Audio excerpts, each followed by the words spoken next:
Chers amis, une très bonne nouvelle vient du Mali. Après une année d'embargo imposée par les groupes armés TOTO, la ville de Diafarabé, dans le cercle de Tenemco, a enfin été ravitaillée. Grâce au courage des femmes et à la volonté du président de la transition Assimi Goïta, 27 camions de vivres sont arrivés pour près de 20 000 habitants.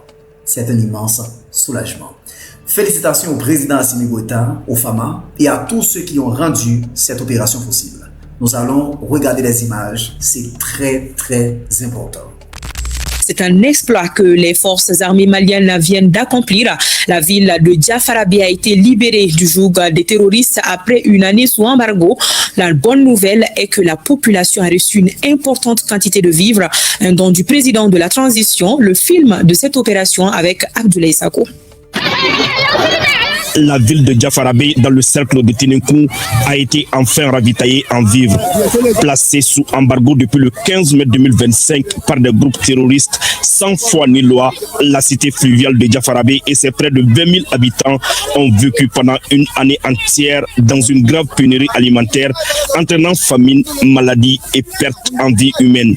Ce vendredi 15 mai 2026, grâce au courage, au professionnalisme et à la détermination de nos femmes, 27 camions chargés de vivres, riz, sucre, huile et lait, dont du président de la transition, ont pu être acheminés à Diafarabé aux environs de 10h30. Les populations profondément soulagées et heureuses de cette délivrance n'ont pu contenir leur joie. Appréciez vous-même.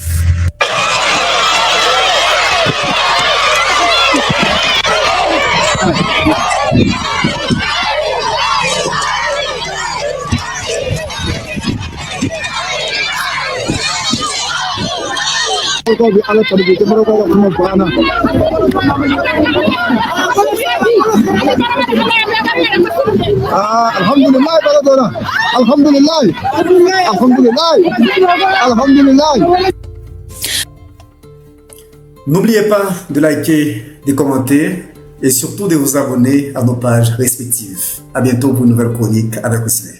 N'oubliez pas, je vous aime. Ciao.